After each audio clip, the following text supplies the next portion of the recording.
Well, let me start with the first one, and you're entirely right in the sense that in the aftermath of the debt limit deal, the appropriations process and the fight, and we'll put the fight in air quotes, is entirely performative.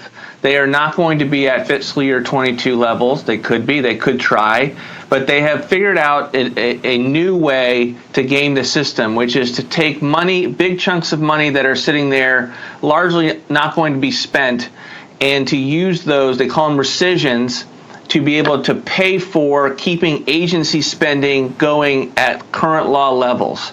And so this is a trick, and sometimes it confuses conservatives because you're like, you don't want me to take this COVID spending? Yeah, I want you to take COVID spending. I do. I want you to cut it. I don't want you to use it as a pay for other higher government spending. And conservatives fall for this every single time, right? Because it scores and they get to use it as a pay for. So what we saw yesterday was House appropriators gave us their roadmap for them to pass these really tough bills. None of them are very tough.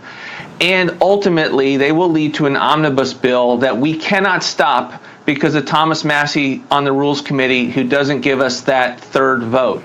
Now, they're in the middle of negotiations over the power sharing agreement. If those negotiations bear fruit, thanks to heroes like Matt Gaetz and Lauren Boebert and Chip Roy, if those create a new power share dynamic, we could be back in business. We're not as of right now, this moment. On the New York Times article, we have hang on. Hang on. I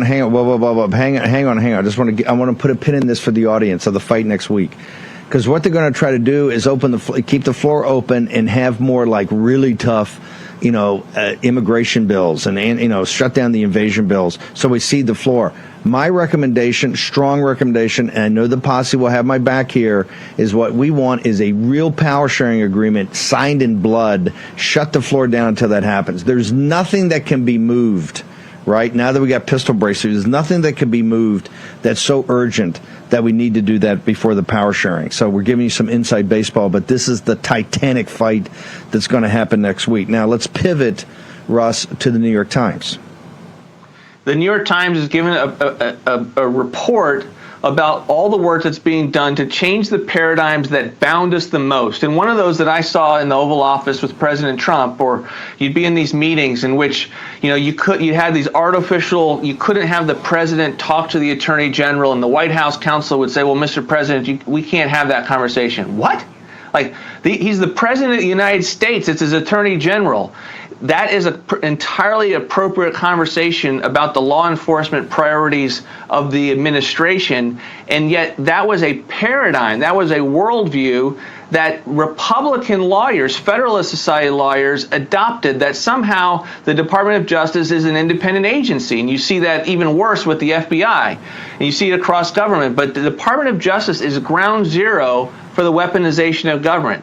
Everything goes through the Department of Justice when it comes to these critical questions, not just from the standpoint of how they've weaponized law enforcement, but so many of the authorities that every agency is using on behalf of administration is going through the Office of Legal Counsel.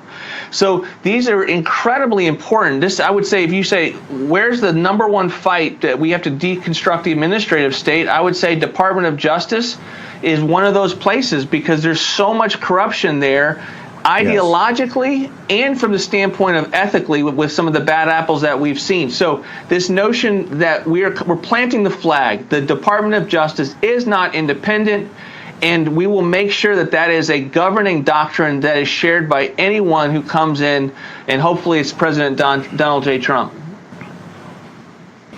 They're trying to flip this as we're no longer the law and order party. This is what they're trying to do. This is going to be a major element of the 2024 campaign. I just want to make sure people understand this. Russ, it also goes, the railhead of all this is DOJ, but it permeates the connective tissue, or the fungus that connects all of the administrative state, are the lawyers. The whole thing is run by lawyers. You have some policymakers, but almost all lawyers. And that is in deconstructing this, whether it's the FTC or the SEC or Agriculture Department or Labor, all of it, you've got to get to the railhead of this, that the cartel is essentially run by the legal community. And that is, at the end of the day, part of the target to take down the cartel. Am I correct on that, sir? Entirely. Next to the agency head, the most important part of any organization within the federal government is often the general counsel. And so for me at OMB, my right arm was Mark Paoletta, general counsel, now the Praetorian Guard for Clarence and Ginny Thomas right now, and doing a host of things to fight back against vaccine mandates. But without Mark Paoletta at Office of Management and Budget, you're fighting with one arm. And that it's not your most powerful arm. And so you've got to have the lawyers with the right legal paradigms. And unfortunately, we have an entire bench of lawyers that don't understand the Constitution, the actual Constitution, not the Constitution that's been amended by 100 years of leftism, the actual Constitution. Oh, and by the way, we put those same lawyers on the on the courts so that they're now deciding against us in voter integrity cases. So that is why these legal paradigms are so important. And we're trying to do it outside of government so that we can impose them on the system.